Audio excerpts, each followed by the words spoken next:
Hello everybody, Ben Rogers here, the Raptors Digest, reacting to Bradley Beal, obviously a star in the NBA that has been linked to the Toronto Raptors in the past.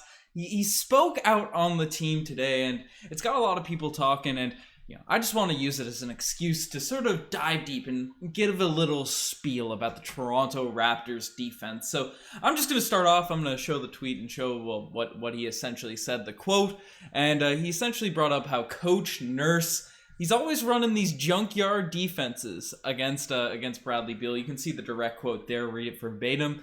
But the Toronto Raptors came out in the last game against the Washington Wizards, and despite the fact that they got slapped in game one of the season where they came in, had high expectations against the Wizards, right? High expectations for the season after a tremendous preseason, right? And then just get absolutely obliterated by the Wizards. Montrezl Harrell, a guy that, is a big, he's a scorer. He can do all those things in the paint, right? And he just abused us in that first game. And the Raptors obviously dropped a couple ones they probably could have won early in the season. But now, after the lineups, the rotations are figured out, and now the defensive schemes, they're all coming together, right? The Raptors are locked in. And as Bradley Beal brought up, you got to give a lot of credit to Nick Nurse for figuring out not only the lineups, but also the different defensive schemes that have just been able to neutralize different players around the league. And we've been doing it forever. I think there's old images of Bradley Beal, being frustrated with,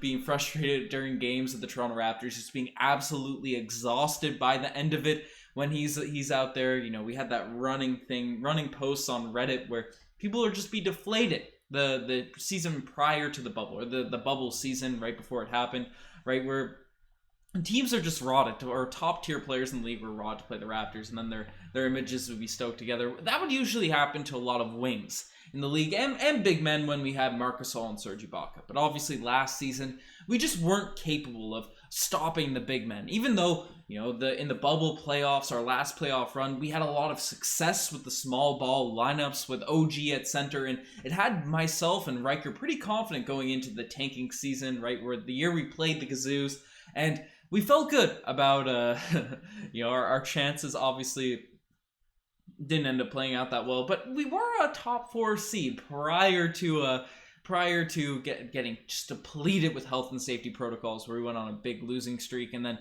Masai said we got to break out the tank and acquire Scotty Barnes, and thankfully it all worked out for the best.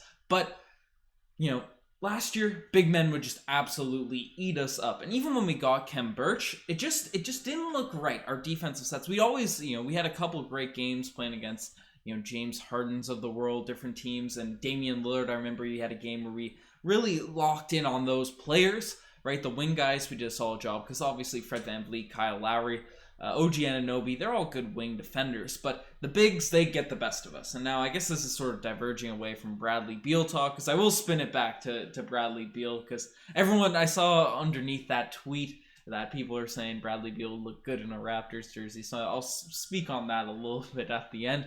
But the Raptors' defensive reputation this year, it's not only just for clamping the Bradley Beals of the world, doing a good job on them, because we also have Scotty Barnes, Delano Banton added to the mix now, just in terms of defenders that are ready to go. And obviously, Gary Trent Jr., his defensive improvement cannot be overstated, as he has just went from a guy, Khem Birch came out and said it, that he's never seen a player go from playing no defense to becoming one of the top defenders in the NBA, and that's what Gary Trent Jr. has done really in the start of this year, between last season and this season. So we knew he had the athletic chops. He's a bit taller than Norm. He doesn't get up there vertically that often. I haven't seen him had a mean poster dunk, but he's quick, and he's got those hands like, he's been taught by Mr. Miyagi, just, paint the fence or whatever, ready to strip that ball away from whoever's in front of him. But the defense is elite on the wings. But now we also have the ability to, even though we're still a bit undersized,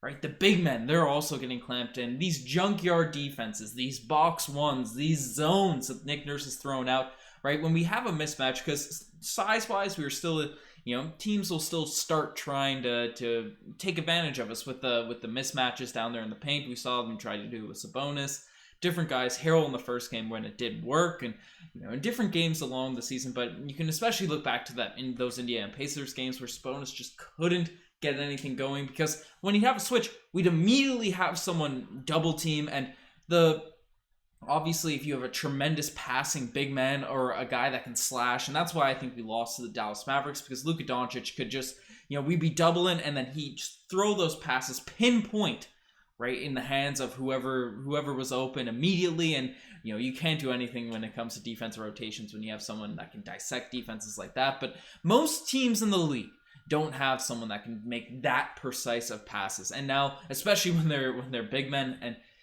the bigs this season just haven't been able to, the doubles are coming quicker than ever, and they aren't able to swing the ball and get the rotations. The Raptors have been ultra quick and recovering on defense. So the junkyard defenses that Bradley Beal's talking about, it's hugely advantageous to the Toronto Raptors. And I feel like, the Raptors defense, I want to use this quote as a little chance to sound off on the Toronto Raptors defense this season, because it's had a tremendous reputation, obviously, when Dwayne Casey obviously established the culture there with the Raptors, pulling us from the Jay Triano days where we were often one of the worst defenses in the league to then becoming a respectable defense, even though some years it definitely wasn't that great with, the specific personnel, but we'd always be a tough team to play against. That ended up getting better when we brought in the likes of, even a DeMar Carroll, but he was a 3-and-D guy.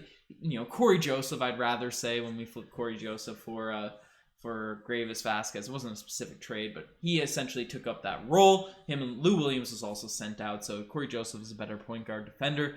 And then got a couple different guys. Tupac could always play defense. I'm going deep in my bag here. Then Nick Nurse came in with the Kawhi and Danny Green led team. We acquired Marc Gasol, and obviously we had too much defensive talent to even think about there. And then, right, the reputation has only progressed. We lost it a little bit last season when we didn't have that true center out there, but now Khem Birch, Precious Achiuwa, they are so mobile and so athletic as big men. And these switchable defensive schemes, it's been a pleasure to watch as a Toronto Raptors fan. So I just wanted to sound off on that. But to get back to Bradley Beal's quote, the junkyard defenses and all that sort of stuff, right? Definitely giving some respect to Nick Nurse and the Toronto Raptors franchise. I'll talk for a minute about Bradley Beal potentially coming to the Raptors. Definitely would be a cool fit. Definitely would be a guy I'd like to acquire. Obviously, we've made a bunch of videos whenever he's seemingly in the rumor mill. It seems like a guy that's gettable in terms of the trade market. If he's out there, he's not going to be, I guess anyone's gettable when they're on the trade market. We acquired Kawhi Leonard, who won us an NBA championship, but, Bradley Beal will be a cool dude to get. Is it any bit realistic that he's going to come to the Toronto Raptors? No, but people are always asking, especially when someone mentions the Toronto Raptors team. But it's nice to see the Raptors get the respect they deserve from other NBA players across the league, sounded off, given... You see Jason Kidd give Scotty Barnes a lot of respect, right?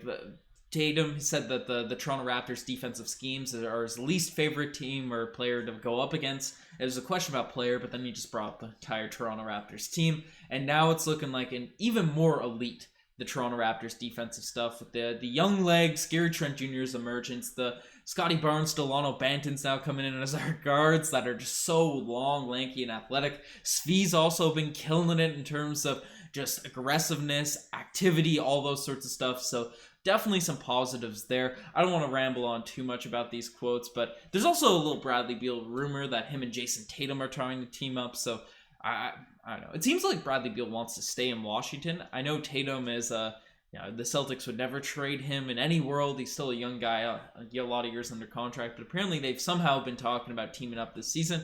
I think they had the rumor where they're trying to, Bradley Beal was babysitting Jason Tatum.